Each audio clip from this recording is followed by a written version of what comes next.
વલસાડ ખાતે મોતીવાડા ગામમાં કોનકોર પ્રોજેક્ટનો વિરોધ જમીન સંપાદન મુદ્દે ખેડૂતો અને ગ્રામજનોમાં રોષ 400 થી વધુ ગ્રામજનોએ કલેક્ટરને આવેદનપત્ર આપ્યું। આદિવાસી આવાસ અને ફળદ્રુપ જમીન બચાવવાની માંગ। હાઈવે રેલવે બાદ હવે કોનકોર પ્રોજેક્ટનો વિરોધ ગામનું અસ્તિત્વ જોખમમાં હોવાનું ગ્રામજનોનું કહેવું છે।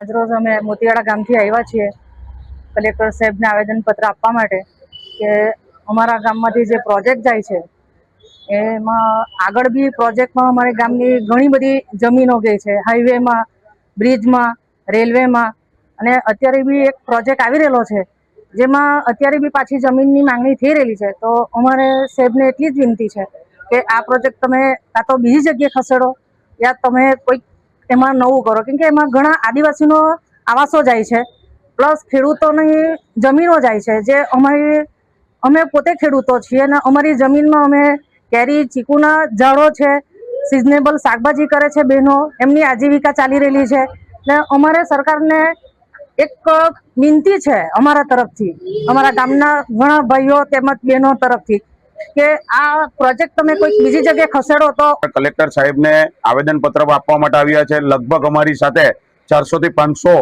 અને એમાં તો 300 તો મહિલાઓ છે। એ બધા છે ને અમે ગામથી 2-3 બસ કરીને અને પોતાના પ્રાઇવેટ વ્હીકલમાં અહીંયા સુધી અમે આવેદનપત્ર આપવા માટે આવ્યા। આવેદનપત્ર અમારે શાના માટે આપવા પડ્યું?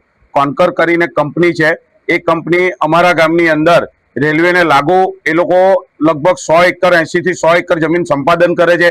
એ સંપાદનની અંદર બધા નાના મોટા ખેડૂતોની પણ ખૂબ જગ્યા જાય છે અને ઘર પણ બહુ જાય છે। 100 ની ઉપર અમારે ત્યાંથી ઘર જાય છે અને બધી જ સમસ્યા ને આ તમામે તમામ જમીન ફળદ્રુપ જમીન છે અને ઉપજાઉ જમીન છે, જેથી ખેડૂતોની સારી એવી આવક બી થાય છે અને ખેતી પર બધા ખેડૂતો નિર્ભર હોય છે। અને આ કોનકર